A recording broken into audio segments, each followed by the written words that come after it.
সুপ্রিয় দর্শক, আপনাদের সবাইকে আমি শুভ অপরাহ্ন জানাচ্ছি। আজকের সাপ্তাহিক পর্বে গত পর্বে আমরা আলাপ করেছিলাম বাংলাদেশে রাজনীতিতে নারীর অংশগ্রহণ এবং চলমান সংস্কার প্রক্রিয়ায় নারীর যে আপাত বিচ্ছিন্নতা এবং অনুপস্থিতি সেই বিষয়টা নিয়ে। আজকের আলোচনাটিও অনেকটাই সেই রকমই হবে, কিন্তু আজকের বিষয়টিতে আমরা আলাপ করব সম্প্রতি সরকারের একটি প্রজ্ঞাপন নিয়ে, যেখানে সরকার প্রাথমিক শিক্ষক নিয়োগ বিধিমালা 2025 সম্পর্কে যে প্রজ্ঞাপন জারি করেছে, সেইখানে আমরা দেখলাম যে নারী কোটা, বিশেষ করে শিক্ষায় নারীদের জন্য আগে যে 80% কোটা বরাদ্দ ছিল সেটাকে অনেক কমিয়ে দেওয়া হয়েছে এবং নতুন কোটা বিন্যাসে যেটা দেখা যাচ্ছে তাতে 97% মেধার ভিত্তিতে নিয়োগ হবে, 5% কোটা মুক্তিযোদ্ধা এবং তাদের সন্তানদের জন্য সংরক্ষিত থাকবে, 1% কোটা থাকবে ক্ষুদ্র জাতিগোষ্ঠীর মানুষের জন্য এবং 1% কোটার মধ্যে আবার প্রতিবন্ধী মানুষ এবং তৃতীয় লিঙ্গের মানুষদের অন্তর্ভুক্তির বিষয়টি বলা হয়েছে। এই প্রজ্ঞাপনের এটি হলো মোদ্দা কথা, কিন্তু বিগত বহু বছর ধরে চলমান চাকরিবিধিতে, বিশেষ করে প্রাথমিক শিক্ষক নিয়োগে নারীদের অংশগ্রহণের যে বিপুল উপস্থিতি এবং তার মধ্য দিয়ে নারীদের কর্মসংস্থান, নারীদের অর্থনৈতিক ক্ষমতায়ন এবং ক্ষমতায়িত নারীদের মাধ্যমে সমাজ এবং পরিবারে যে ইতিবাচক পরিবর্তন এসেছিল, সেইটাতে একটা ব্যাপক রকম পরিবর্তন আসবার আশঙ্কা বিশ্লেষকরা করছেন।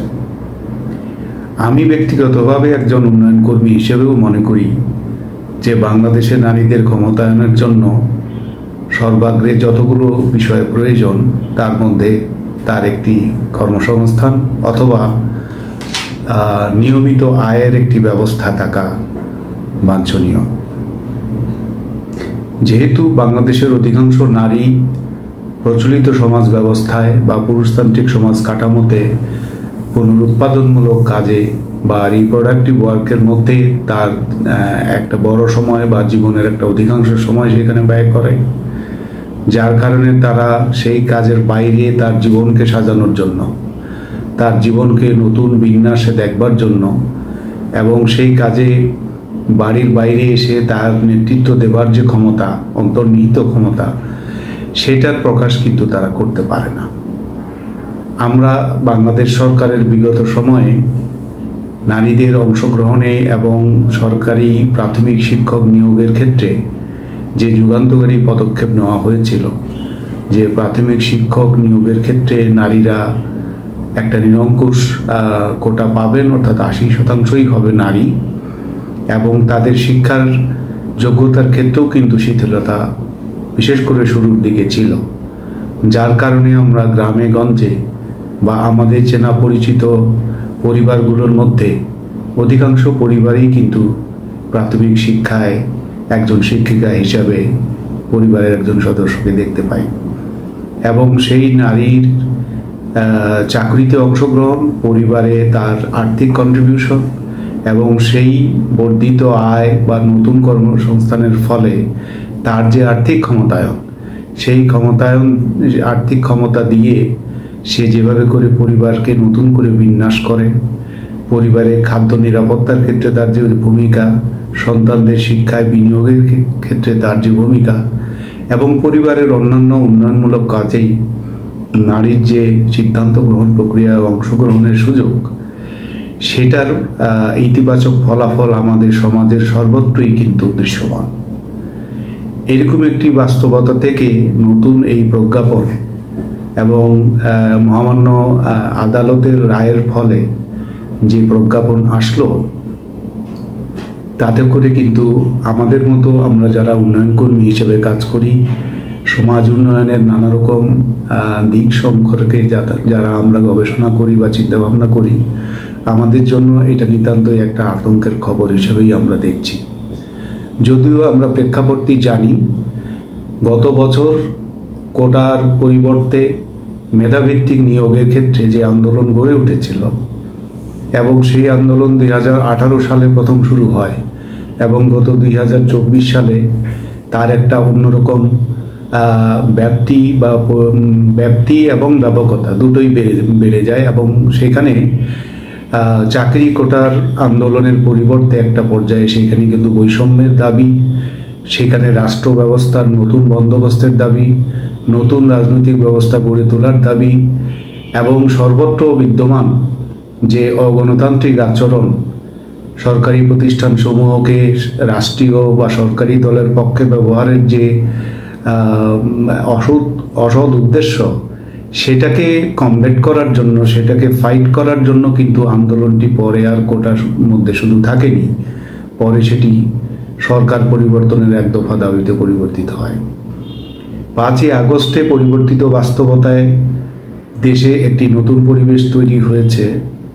দেশে নতুন করে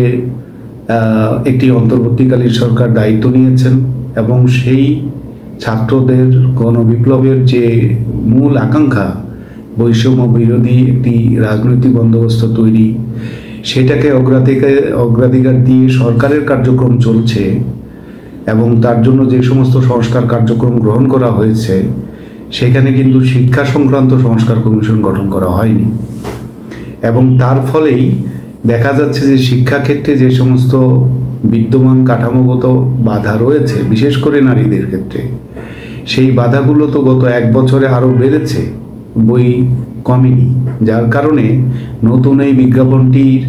কি আশু প্রভাব সমাজে পড়বে এবং নিয়োগের ক্ষেত্রে নারীদের দীর্ঘদিনের গড়ে ওঠা প্রত্যাশা, যারা প্রত্যন্ত অঞ্চলে বা মফস্বল অঞ্চলে বা বড় শহরের বাইরে লেখাপড়া করেছে, যারা দরিদ্র ঘরের সন্তান, যারা ম্যাট্রিক বা ইন্টারমিডিয়েট পাশ করার পরে একটি সরকারি চাকরি প্রত্যাশা করেন, তাদের দিক থেকে এই প্রত্যাশাটা বা চাকরিতে যুক্ত হবার ক্ষেত্রে তার জন্য যে তৈরি একটি ক্ষেত্র ছিল, সেটি নির্ঘাত বাধাগ্রস্ত হবে, এতে কোনো সন্দেহ নাই। তো প্রজ্ঞাপনটিতে যে বক্তব্য দেওয়া হয়েছে, সেখানে আদালতের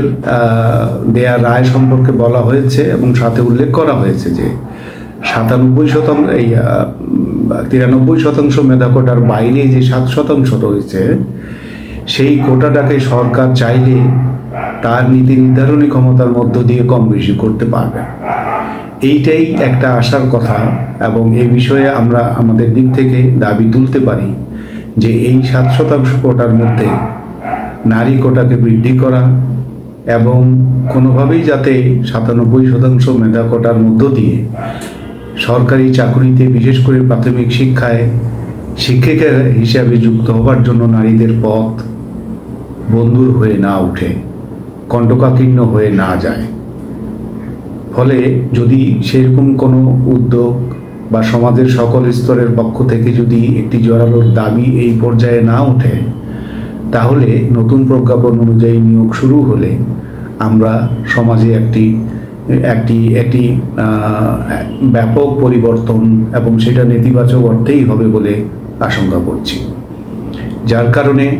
আমাদের পরিচিত মহলে যারা উন্নয়ন নিয়ে আমরা কাজ করি, যারা সমাজে নারী পুরুষের সমতা ভিত্তিক উন্নয়নের জন্য দীর্ঘদিন ধরে কাজ করছি, যারা একটি অন্তর্ভুক্তিমূলক সমাজ ব্যবস্থার জন্য কাজ করছি, যারা সমতার জন্য কাজ করছি, যেমন আমরা যারা সংবিধানের যে সমস্ত অঙ্গীকার রয়েছে, বিশেষ করে 29-2 ধারায় বলা আছে যে সরকার তার 19-2 ধারায়, দুঃখিত, 19-2 ধারাতে বলা আছে যে সরকার তার সকল কর্মকাণ্ডের মধ্যে, আইন কানুনের মধ্যে, গৃহীত ব্যবস্থার মধ্যে নারী, পুরুষ বা অন্যান্য জনগোষ্ঠীর জন্য এমন কোনো ব্যবস্থা নেবে না যেখানে অসাম্য তৈরি হইতে পারে। সেই জায়গা থেকেও কিন্তু আমরা দাবি তুলতে পারি আদালতের রায়ের যে ব্যবস্থা বা যে আলোচনার সুযোগ রাখা হয়েছে সরকারের দিক থেকে, সেটাতেও যাতে আমরা পার্সু করতে পারি, এই জন্য শিক্ষা সংক্রান্ত নারী ক্ষমতায়নের পক্ষে ক্রিয়াশীল সকল বেসরকারি উন্নয়ন সংগঠন, মিডিয়া অ্যাক্টিভিস্ট, সোশ্যাল অ্যাক্টিভিস্ট এবং আমাদের তরুণ নেতৃবৃন্দকে এই বিষয়ে এগিয়ে আসবার আহ্বান জানাচ্ছি। এটা যদি আমরা করতে না পারি, তাহলে এই প্রজ্ঞাপন অনুযায়ী চাকরি বিধিমালার কার্যক্রম শুরু হলে পর সেটা থেকে পূর্বের অবস্থায় ফিরে যাওয়া অত্যন্ত দুরূহ হবে এবং কার্যক্ষেত্রে সেটা অসম্ভব হয়ে যেতে পারে। তাই আসুন বাংলাদেশের অর্ধেক জনসংখ্যা নারীর জন্য নতুন দিগন্ত তৈরির পথকে যাতে কোনো কালো ছায়া আধার ফেলতে না পারে, যাতে কোনো দুষ্ট বা অপচেষ্টা নারীর এগিয়ে যাবার পথে কাঁটা বিছিয়ে দিতে না পারে, তাদেরকে যাতে ঘরের চৌহদ্দির মধ্যে পুনরুৎপাদনমূলক কাজের মধ্যে বন্দি করতে না পারে, নারী যাতে স্বমহিমায় তার আত্মশক্তিতে বলীয়ান হয়ে জীবনকে রচনা করতে পারে এবং সমাজে ইতিবাচক পদক্ষেপ রাখতে পারে, সেজন্যই আমাদের নতুন করে এগিয়ে আসবার আরেকটি সময় আমাদের ডাক দিচ্ছে। তা আমি সেই আহ্বান রেখে আজকের আলোচনা এইখানে শেষ করছি। আশা করছি একই রকম উন্নয়ন ইস্যুতে অথবা উন্নয়ন ভাবনা নিয়ে আপনাদের সামনে পুনরায় আমি হাজির হব আগামী সপ্তাহের কোনো একদিন। ততক্ষণে ভালো থাকুন। সবাইকে ধন্যবাদ।